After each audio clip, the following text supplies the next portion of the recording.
के बिजली 3 रुपये 15 पैसे फी यूनिट महंगी करने की दरख्वास्त पर समाअत।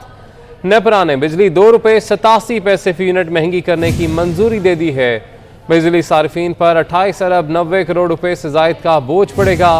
इजाफा मार्च की माहाना फ्यूल एडजस्टमेंट की मद में किया गया है। इसी हवाले से मजीद भी जानेंगे हमारे नुमाइंदे अवैस कियानी से। जी अवैस, बताइएगा, बिजली मजीद महंगी कर दी गई है? जी बिल्कुल, ये मंजूरी दी गई है नेपरा अथॉरिटी की जानिब से। जो समाअत हुई है उसमें रद्द-ओ-शुमार का जायजा लेने के बाद नेपरा चेयरमैन और मेंबरान ने फैसला किया है कि बिजली 2 रुपये 87 पैसे फी यूनिट जो है मजीद महंगी की जाए, इसकी मंजूरी दी गई है। ओवरऑल अगर देखा जाए तो 28 अरब 90 करोड़ रुपए से जायद का इजाफी बोझ जो है वो 10 तकसीम कर कंपनी के सार्फिन पर पड़ेगा। जो जायजा लिया गया है उसमें बताया गया है कि मार्च में मुकामी कोयले, गैस और LNG से बिजली कम पैदा की गई। मेरिट ऑर्डर की खिलाफ वर्जी से 35 करोड़ रुपए का इजाफी बोझ जो है वो पड़ा है। LNG की किल्लत के बायस 34 करोड़ रुपए से ज्यादा का बोझ भी पड़ा है। बेहतर सलाहियत वाले प्लांट न चलाने से 90 लाख रुपए का बोझ पड़ा है। हुकाम का ये भी कहना था CPVA का कि बाद पावर प्लांट की बंदिश से फर्नेस ऑयल वाले प्लांट चलाए गए और ये तमाम रद्द-ओ-शुमार के बाद जो नेपरा अथॉरिटी है वो तफसीली फैसला जो है बाद में जारी करेगी। लेकिन 2 रुपये 87 पैसे फी यूनिट की जो है बिजली महंगी करने की जो है वो अथॉरिटी ने जो है इस पर इतफाक किया है और इसका नोटिफिकेशन जो है वो कुछ दिनों में जारी किया जाएगा। ठीक है, बहुत शुक्रिया अवैस कियानी, आपने अपडेट किया। अदालती कार्रवाई का अहवाल शामिल करेंगे। लाहौर हाईकोर्ट ने हमजा शहबाज के हल्फ की दरख्वास्त पर तहरीरी फैसला जारी कर दिया। फैसले के मुताबिक आइन फौरी तौर पर विफाकी और सूबाई हुकूमत बनाने की तजवीज़ देता है। मुतलका सूरत हाल के मुताबिक सदर या गवर्नर फौरी हल्फ लेने के आइनी तौर पर पाबंद हैं। गवर्नर या सदर वज़ीर आला या वज़ीर आज़म से हल्फ लेने में ताख़ीर पैदा करने के मजाज नहीं। आइन में ऐसी ताख़ीर पैदा करने की कोई गुंजाइश नहीं दी गई। तो आपको अपडेट कर रहे हैं, लाहौर हाईकोर्ट ने हमजा शहबाज के हल्फ की दरख्वास्त पर तहरीरी फैसला जारी कर दिया। फैसले के मुताबिक आइन फौरी तौर पर विफाकी या सूबाई हुकूमत बनाने की तजवीज़ देता है। मजीद इस फैसले में क्या कहा गया है जानेंगे हमारे नुमाइंदे मलिक अशरफ से। जी मलिक अशरफ, बताइएगा। जी बिल्कुल, chief justice Lahore high court justice Mohammad Mir Bhatti ने हमजा शहबाज की हलफ बर्दारी के लिए दायर दरखास्त पर 3 सफ़ात का फैसला जारी किया है।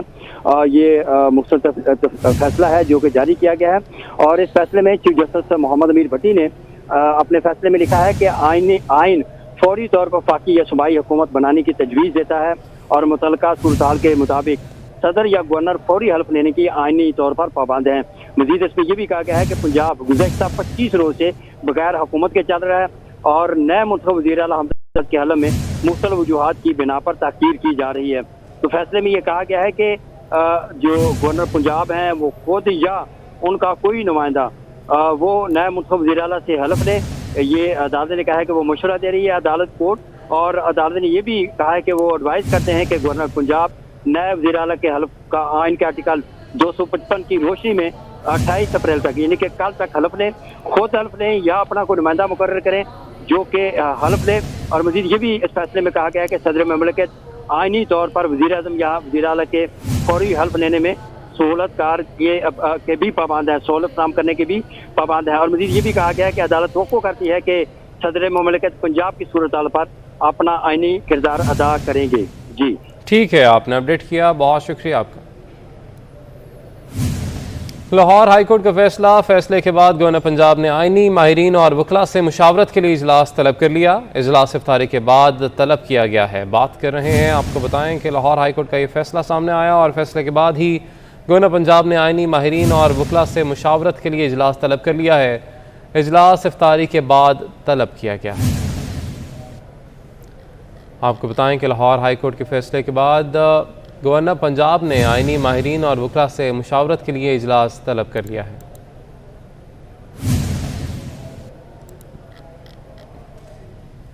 हमजा शहबाज कहते हैं कि गवर्नर और सदर तारीख को दागदार ना करें। आइन सबसे बड़ा है, अना छोटी है।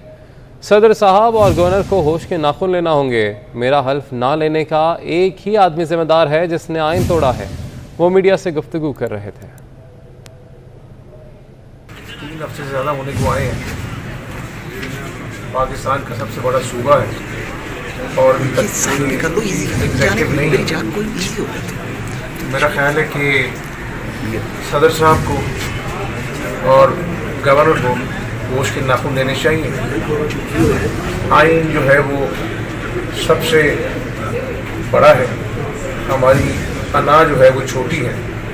तो मेरा ख्याल है कि ये तारीख को दागदार ना करें, आइन के तहत काम करें, इमरान नियाज़ी की ज़ाती ग़ुलामी से निकलें। मैंने कहा है enough is enough.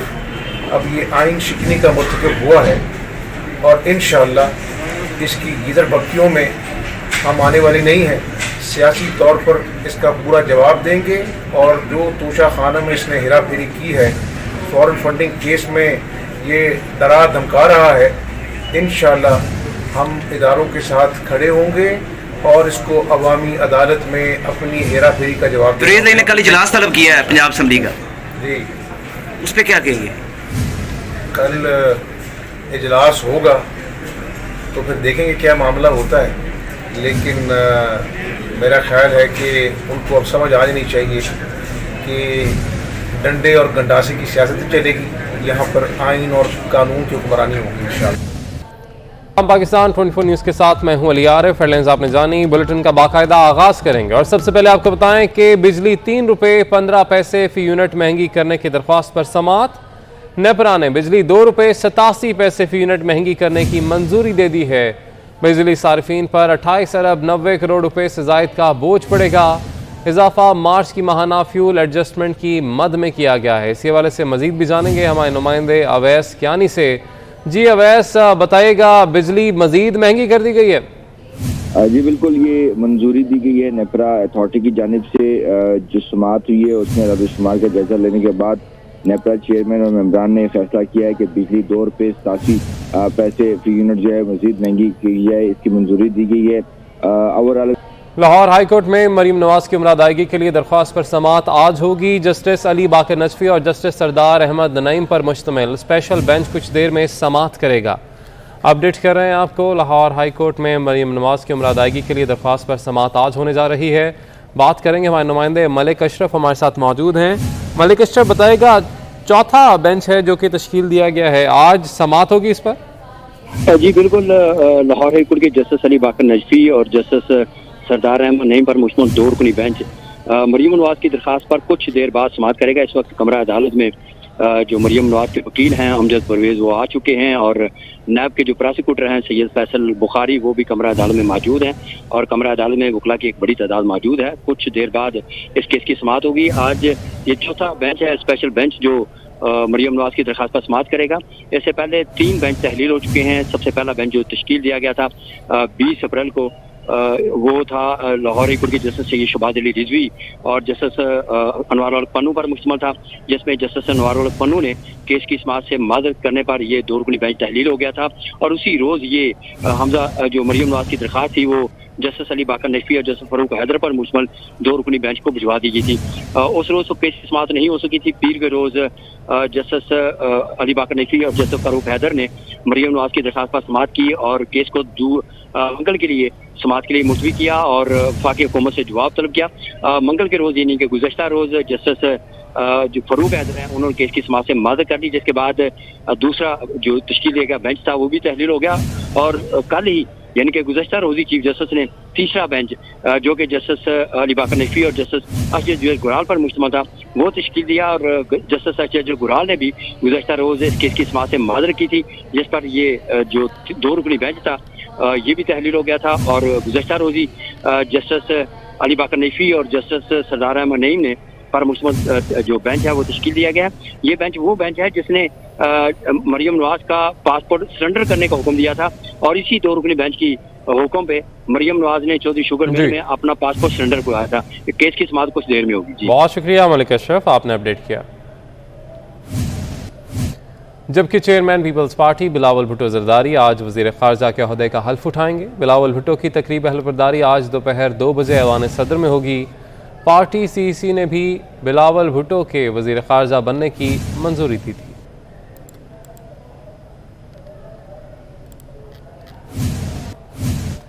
Election commission में पीटीआई फॉरेन फंडिंग केस की समात। पीटीआई के वकील अनवर मंसूर ने दलाइल में कहा कि तमाम पार्टीज की फॉरेन फंडिंग की स्क्रूटनी कमेटी के फैसले तक इसको मौखर किया जाए। चीफ इलेक्शन कमिश्नर ने कहा कि PTI Noon league people's party funding cases ज़ेर इल्तवा हैं। कमीशन को अदालत ने इस केस पर पेशरफ्त से नहीं रोका। इलेक्शन कमीशन केस पर कार्रवाई जारी रखेगा। बात करेंगे हमारे नुमाइंदे उस्मान खान से। जी उस्मान, बताइएगा मजीद इस मौके पर क्या कहा गया चीफ इलेक्शन कमिश्नर की जानिब से? जी बिल्कुल, चीफ इलेक्शन कमिश्नर की सरबराही में 3 रुकनी बेंच ने समाअत की। पीटीआई के वकील अनवर मंसूर ने दलाइल जारी रखते हुए मौक़िफ़ इख्तियार किया कि दूसरी पार्टियों को 3 माह की तारीख दी जा रही है। हमारे केस की रोजाना की बुनियाद पर समाअत हो रही है। 2017 में नून लीग और पीपल्स पार्टी के खिलाफ दरख्वास्त दी। उस वक्त मामला स्क्रूटनी कमेटी को भिजवाना चाहिए था। इस पर चीफ इलेक्शन कमिश्नर ने कहा कि तीनों केसेस जो है वो एक साथ चल रहे हैं, आप जज्बाती ना हो और किसी पार्टी के केस में कोई ताकीद नहीं हो रही, आप अपने केस पर दलाइल है, कोई केस नहीं रोका जा रहा। अनवर मंसूर का कहना था कि वो दलाइल नहीं देंगे, जो आपकी मर्जी है आर्डर दें। अनवर मंसूर का कहना था कि करोड़ों डॉलर ममनुआ फंडिंग के इल्जाम आयद किए गए हैं। जहाँ 8 साल गुजर गए हैं वहाँ मजीद 2 हफ्तों से कुछ नहीं होगा। जब अकबर है उस बाबर के वकील ने कल इलेक्शन के बाहर एहतजाज का जिक्र किया तो चीफ इलेक्शन कमिश्नर ने कहा कल जो कुछ हुआ है उससे आपका कोई ताल्लुक नहीं है। कमीशन के बाहर 5 बंदे आए हैं या ज्यादा, कमीशन आइन और कानून के मुताबिक काम करेगा। अनवर मंसूर ने का कहना था कि इलेक्शन कमीशन ने 73 सियासी जमातों के अकाउंट की तफसीलात की छानबीन नहीं की, ना ही किसी को खत लिखा है। हमें लेवल प्लेइंग फील्ड मिल रहा है, ये केस आगे नहीं चल सकता। हम पर 30 दिन का फैसला मुसल्लत किया गया है।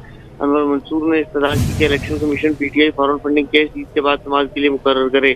ईद के बाद नए सिरे से दलाइल दूंगा, जिन कंपनीज की तरफ से फंडिंग आई है क्लियर करूंगा। दरख्वास्त गुजार के वकील अहमद हसन ने कहा कि ये कैसे हो सकता है कि सारे केस इकट्ठे चले। इस पर मेंबर सिंध निसार दुरानी का कहना था कि इलेक्शन कमीशन को अपने मैंडेट का पता है, क्या करना है। चीफ इलेक्शन कमिश्नर ने रिमार्क्स में कहा कि 101 सियासी जमातों के अकाउंट की छानबीन की है।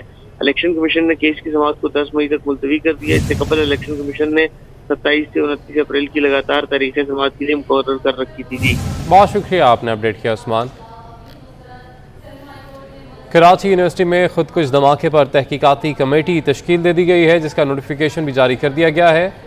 DIG CIA कमेटी के सरबराह मुकर्रर SSP ईस्ट SSP मली टीम का हिस्सा होंगे। SSP anti violent crime cell भी टीम में शामिल हैं। टीम तहकीकात मुकम्मल करके हुकाम बाला को आगाह करेगी।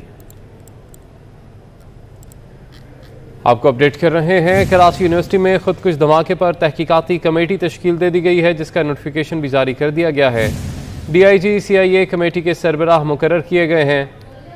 SSP ईस्ट SSP मली टीम का हिस्सा होंगे। SSP anti violent crime cell भी टीम में शामिल हैं। टीम तहकीकात मुकम्मल करके हुकाम बाला को आगाह करेगी। वज़ीर आज़म शहबाज शरीफ की ज़ेर सदारत वफाकी काबीना का इजलास 4 निकाती एजेंडा मंजूरी के लिए पेश किया गया। काबीना को रिटायरमेंट डायरेक्टरी पर ब्रीफिंग दी गई। काबीना को अमन अमान की सूरत हाल तवानाई के उमूर पर भी ब्रीफिंग दी गई। तो आपको अपडेट कर रहे हैं, वज़ीर आज़म शहबाज शरीफ की ज़ेर सदारत वफाकी काबीना का इजलास 4 निकाती एजेंडा मंजूरी के लिए पेश किया गया। काबीना को रिटायरमेंट डायरेक्टरी पर ब्रीफिंग दी गई, जबकि काबीना को अमन अमान की सूरत हाल तवानाई उमूर पर भी ब्रीफिंग दी जाएगी।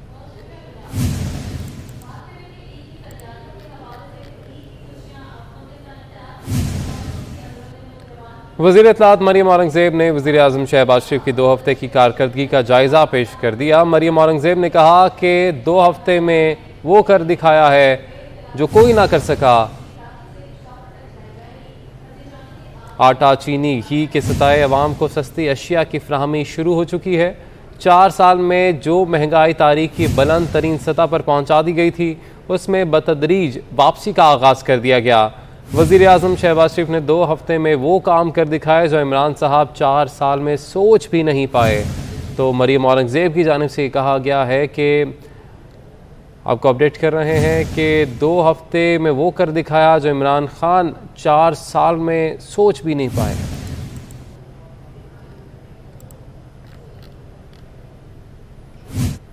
आपको बताएं कि पंजाब असम्बली का हंगामा खेज इजलास कल होगा। मुस्लिम लीग नून ने तमाम अरकान सूबाई असम्बली को लाहौर पहुँचने की हिदायत कर दी है। अलीम खान जहांगीर तरीन ग्रुप, मलिक असद खोखर ग्रुप के अरकान को भी लाहौर पहुँचने की हिदायत की गई है। आपको अपडेट कर रहे हैं, इस हवाले से मजीद भी जानेंगे। हमारे नुमाइंदे उमर असलम हमारे साथ मौजूद हैं। जी उमर, बताइएगा। का हंगामा खेज़ इजलास कल होगा। इस हवाले से मुस्लिम लीग नून ने भी अपनी तैयारियां शुरू कर दी हैं।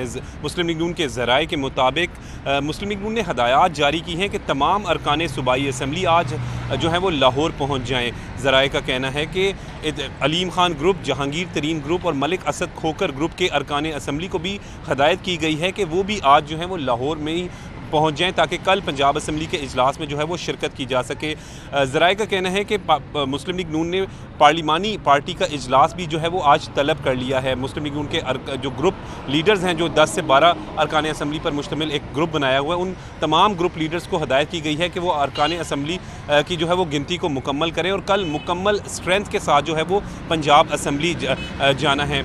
इजलास मुस्लिम लीग नून के ज़राए का कहना है कि कल का होने वाले इजलास में ये ख़दशा है कि मुस्लिम लीग काफ और तहरीक इंसाफ की जानिब से लड़ाई या जो है वो कोई ना कोई रुकावट डाली जा सकती है। इसी के पेश नज़र जो है वो तमाम अरकान असम्बली को हदायत की गई है कि वो कल होने वाले पंजाब असम्बली के इजलास में शिरकत को यकीनी बनाएँ। जी ठीक है, बहुत शुक्रिया उमर, आपने अपडेट किया। डीजल बहरान पर वज़ीर आज़म का नोटिस। वज़ीर आज़म की सरबराही में हंगामी इजलास जारी। इजलास में पेट्रोलियम और ओगरा हुकाम शरीक हैं। वज़ीर आज़म को मौजूदा डीजल बहरान पर ब्रीफिंग दी जा रही है। डीजल बहरान पर वज़ीर आज़म ने नोटिस ले लिया है। वज़ीर आज़म की सरबराही में हंगामी इजलास जारी है। इजलास में पेट्रोलियम और ओगरा हुकाम शरीक हैं।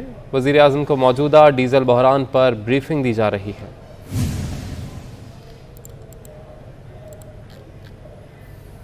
मुल्क में बिजली की पैदावारी सलाहियत 36,000 मेगावाट से ज़ायद है, लेकिन 26,000 मेगावाट की तलब पूरी नहीं हो रही। इसकी वजह बिजली घरों को LNG और फर्नेस ऑयल की मतलूबा फ्राहमी ना हो सकी। मुल्क भर में बिजली के शॉर्टफॉल 7,500 मेगावाट हो गया है। मुल्क में बिजली की पैदावारी सलाहियत 36,000 मेगावाट से ज़ायद है, लेकिन 26,000 मेगावाट की तलब पूरी नहीं हो रही। इसकी वजह बिजली घरों को LNG और फर्नेस ऑयल की मतलूबा फ्राहमी ना हो सकना है। मुल्क भर में बिजली का शॉर्टफॉल 7,500 मेगावाट हो गया है।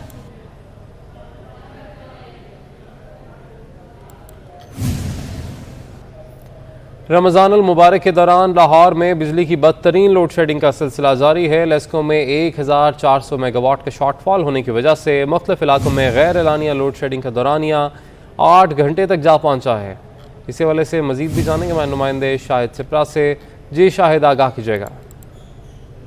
जी बिल्कुल, माह मुक़द्दस में भी शहर के मुख्तलिफ इलाकों में बिजली की गैर एलानिया लोड शेडिंग का सिलसिला जारी है। ज़राए की जानिब से बताया गया है कि लाहौर इलेक्ट्रिक सप्लाई कंपनी की डिमांड इस वक्त 4,500 मेगावाट से तजावुज़ कर गई है, जबकि नेशनल पावर कंट्रोल सेंटर की जानिब से फ्राहमी में मज़ीद 400 मेगावाट कमी की गई और इस वक्त जो कंपनी को कोटा दिया गया है वो 3,100 मेगावाट है। इस तरह तकरीबन 1,400 मेगावाट का शॉर्टफॉल होने की वजह से मुख्तलिफ इलाकों में जबरी लोड शेडिंग की जा रही है और इस लोड शेडिंग की वजह से रोज़ादारों को और सार्फिन को काफ़ी हद तक मुश्किलात का सामना करना पड़ रहा है। इस वक्त सिर्फ शहर की अगर बात की जाए तो गैर एलानिया और जबरी जो लोड शेडिंग की जा रही है उसकी वजह से ये दुरानिया 8 घंटे से तजावुज़ कर गया है। रात भर मुख्तलिफ इलाकों में 1 घंटे के साथ 1 घंटा लोड शेडिंग होती रही, लेकिन अभी दिन के अगर औकात की बात की जाए इस वक्त मुख्तलिफ इलाके हैं जहाँ पर 1 घंटे के साथ 1 घंटा लोड शेडिंग की जा रही है, जबकि बाज़ ऐसे इलाके हैं जहाँ पर गैर एलानिया तौर पर बिजली बंद की जा रही है और बाज़ ऐसे इलाके भी शामिल हैं जहाँ पर डिस्ट्रीब्यूशन ट्रांसफार्मर डैमेज हुए हैं और उसकी वजह से जो रिप्लेसमेंट है वो नहीं हुई और सार्फिन को तवील बिजली की बंदिश का सामना करना पड़ रहा है। बहुत शुक्रिया शाहिद सिप्रा, आपने अपडेट किया। शदीद गर्मी में के इलेक्ट्रिक ने शहरियों की मुश्किलात दुगनी कर दी। शहर के मुख्तलिफ इलाकों में लोड शेडिंग का दौरानिया 12 घंटे तक जा पहुंचा। बिजली की बंदिश से नाला लियारी के मकीन के इलेक्ट्रिक पर बरहम। तफसीलात हबीब खान की रिपोर्ट में। शदीद गर्मी में लोड शेडिंग शहरियों के लिए अजियत बन गई। शहर के मुख्तलिफ रिहायशी इलाकों में अब भी 12 घंटे की लोड शेडिंग का सिलसिला जारी है। लियारी में रिहायशी और कारोबारी तबका लोड शेडिंग से शदीद परेशान है। लोड शेडिंग से बेहाल लियारी के मकीनों ने के इलेक्ट्रिक को काफिर इलेक्ट्रिक करार दे दिया है। कहा कि लाइट का कोई शेड्यूल नहीं, दिन में कई घंटे बिजली बंद रहती है। सहर इफ्तार के वक्त भी बिजली चली जाती है। के इलेक्ट्रिक वालों ने जिस तरह से दिन रात हमें परेशान किया है रोज़ों के टाइम पर, तो ऐसा मैं कहता हूं कि दुनिया का कोई भी अगर काफिर भी होगा ना वो इतना तंग नहीं करेगा। यहाँ पे लाइट का बहुत बुरा हाल है। आप चल के देखें, शहरी के टाइम पे लाइट नहीं है, इफ्तार के टाइम पे लाइट नहीं है। दूसरी जानिब तर्जुमान के इलेक्ट्रिक का कहना है कि लोड शेडिंग के औकात कार में कमी आ गई है। सिस्टम में बेहतरी आने पर सार्फिन को रिलीफ फराहम करने के इकदाम किए जा रहे हैं। मुस्तस्ना इलाकों में भी लोड शेडिंग खत्म कर दी गई है। ईद उल फितर पर 4 सरकारी छुट्टियां होंगी। ईद उल फितर के लिए 2 मई से 5 मई तक तातील का काबीना डिवीजन ने नोटिफिकेशन जारी कर दिया है। आपको अपडेट कर रहे हैं। ईद उल फितर पर 4 सरकारी छुट्टियां होंगी। ईद उल फितर के लिए 2 मई से 5 मई तक तातील का काबीना डिवीजन ने नोटिफिकेशन जारी कर दिया है। मरीम नवाज ने पासपोर्ट वापस लेने की दरख्वास्त वापस ले ली है। मरीम नवाज की तरफ से दरख्वास्त वापस लेने पर निपटा दी गई है।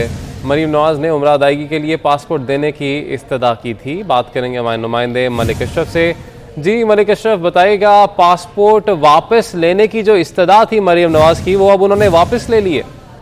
जी बिल्कुल, उन्होंने वापस इस बुनियाद पे ली है कि मरीम नवाज ने 27 अप्रैल को उम्रे पे जाने का उनका प्रोग्राम था और 27 अप्रैल के हवाले से उन्होंने जो पासपोर्ट वापस लेने के लिए इस्तदा की थी, उसमें उन्होंने वाज़ेह तौर पर जो उनकी मुतफरक दरख्वास्त थी उसमें जिक्र किया गया था कि वो 27 अप्रैल को उम्रे के लिए सऊदी अरब जाना चाहती हैं।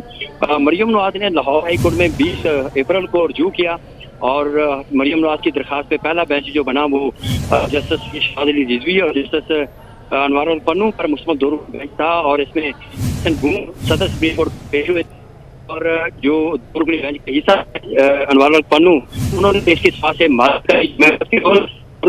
ये बेंच तहलील हो गया और गुण की सतह पे ये उसी रोज दूसरा बेंच तश्कील पाया और दूसरा बेंच जस्टिस अली बाकर नजफी और फरूक हैदर पर मुश्तमिल था।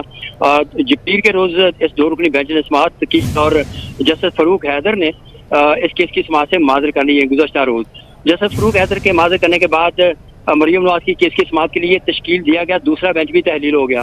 इसके बाद गुज़श्ता रोज ही जस्टिस अली बाकर नजफी और जस्टिस जज गुराल पर मुश्तमिल बेंच बना और जस्टिस जज गुराल की माजर के बाद वो भी तहलील हो गया था और आज जस्टिस अली बाकर नजफी और जस्टिस सरदार अहमद नईम जब इस केस की समाअत के लिए आए तो मरीम नवाज के वकील जो हैं अमजद परवेज, उन्होंने अदालत में पेश होकर बताया कि वो ये दरख्वास्त वापस लेना चाहते हैं। तो प्रोग्राम था 27 अप्रैल को उम्रा पर जाने का, वो वक्त गुजर चुका है जिस पर अदालत ने उन्हें ये दरख्वास्त वापस लेने की इजाज़त देते हुए निपटा दी है। जी ठीक है मलिक अशरफ, आप अपडेट कर रहे थे इस हवाले से, बहुत शुक्रिया आपका। सिंध हाउस हमला केस की बात करेंगे। PTI के गिरफ्तार 2 MNA समेत 3 रहनुमाओं को इस्लामाबाद की मकामी अदालत ने जुडिशल रिमांड पर जेल भेज दिया है। तो आपको अपडेट कर रहे हैं सिंध हाउस हमला केस के हवाले से। PTI के गिरफ्तार 2 MNA समेत 3 रहनुमाओं को इस्लामाबाद की मकामी अदालत ने जुडिशल रिमांड पर जेल भेज दिया है। अहम केस है ये। सिंध हाउस पर हमला किया गया था PTI MNAs और कारकुनान की जानिब से। अब आपको बताएं कि PTI के गिरफ्तार 2 MNA समेत 3 रहनुमाओं को इस्लामाबाद की मकामी अदालत ने जुडिशल रिमांड पर जेल भेज दिया है।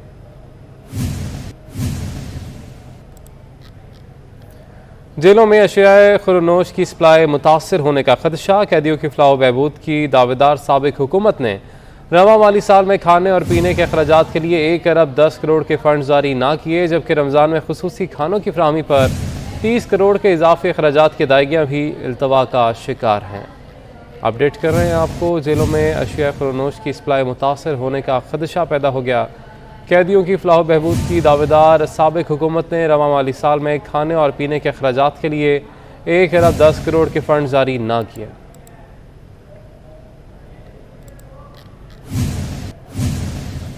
ईद करीब आते ही अवाम की बड़ी तादाद खरीदारी के लिए बाजारों का रुख करती है।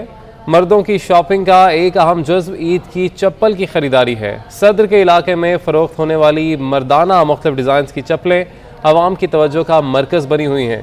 इसी वजह से मज़ीद जानेंगे हमारे नुमाइंदे महमूद रियाज से। जी महमूद, बताएगा। तैयारियों का आगाज़ हो चुका है और अगर हम शहर की मुतवसत तबके की मार्केटों की बात करें तो वहाँ पर जो है वो चप्पलों, पेशावरी चप्पलें और दीगर जूतों की ख़रीदारी जो है वो अपने उरूज पर इस वक्त भी हम देखेंगे एक भाव तौल चल रहा है। कितने पैसे जूता ले रहे हैं, कितने पैसे मांग रहे हैं? ये अभी तो पूछे ही नहीं है पैसे। पूछे कितने पैसे, कितने की जूती? 1500 का भी है, इसमें 1400 का भी है, 1800। यार कुछ कम कर दो, सस्ता कर दो। तो सस्ता ही करेंगे, जो पीछे से महंगाई आ रही है। चलो आज हमारा ये फायदा हो जाए, भाई जो जूता खरीदने हैं मुनासिब कीमत लगाओ, इनको दे दो। आप कितने की लेना चाह रहे हैं? नहीं, हम तो अभी मेहनत करेंगे। अच्छा, जितने हम चाहते हैं उतने में अगर मिल गई तो ठीक है, नहीं तो कितना बजट है? अब ये तो पसंद के ऊपर है ना, जो चप्पल पसंद आएगी उसके बाद जो है ना देखेंगे। ये जैसा कि दुकानदार इनका कहना है कि 1400, 1500, 1800 मांगते हैं, 200-300 रुपये डिस्काउंट दे देते हैं। तो ये सदर की मरकजी मार्केट है, निस्बतन यहाँ पर चप्पलें जूते वगैरह सस्ते मिलते हैं। जो सस्ती चीज़ें और अफोर्डेबल चीज़ें लेने चाहते हैं वो यहाँ से उनको मन मुराद जो मिल जाती है और उनकी ईद की खुशियाँ भी दुबाला हो जाती है। ठीक है, बहुत शुक्रिया महमूद, आपने अपडेट किया। यूँ तो हर फल लज्जत और ग़िज़ाइयत के एतबार से अपना अलग मकाम रखता है, लेकिन खट्टे मीठे फालसे की बात ही कुछ और है। कराची में फालसे ने बाजारों की रौनक बढ़ा दी है। मजीद जानेंगे हमारे नुमाइंदे बसीम इफ्तिखार से। जी बसीम, बताएगा। गर्मी का तोड़ काले काले फालसे, खट्टे मीठे फालसे बाज़ारों में आ गए हैं और मुख्तलिफ जो फल हैं वो अपनी अलग अफादियत रखते हैं, लेकिन फालसे की जो है वो अलग अफादियत है। इस वक्त फालसा जो है वो 223 रुपये फ़ी किलो तक फ़रोख्त हो रहा है। यहाँ पे जो फल फरोश हैं उनसे जानते हैं कि फालसा ये बताएं काश्त कहाँ पर होता है और मीठा फालसा कहाँ का होता है, ये बताइएगा। मीठा फालसा समझो अपना सरगोदे पे होता है और अच्छा फालसा भी सरगोदे से आता है और ये गर्मी के लिए बहुत सही है और सस्ता भी है। सबसे अच्छा सरगोदे से आता है फालसा। सरगोदे का फालसा जो है वो दर्जे अव्वल होता है, मीठा होता है, जबकि सिंध में कोटी के मुकाम पर भी बताया जाता है कि उस फालसे की भी जो है वो अपनी अलग जो है उसकी क्या कहते हैं हैसियत है, अहमियत है, क्योंकि सिंध का भी जो फालसा है उसके बारे में। ठीक है बसीम, आपने अपडेट किया, बहुत शुक्रिया आपका।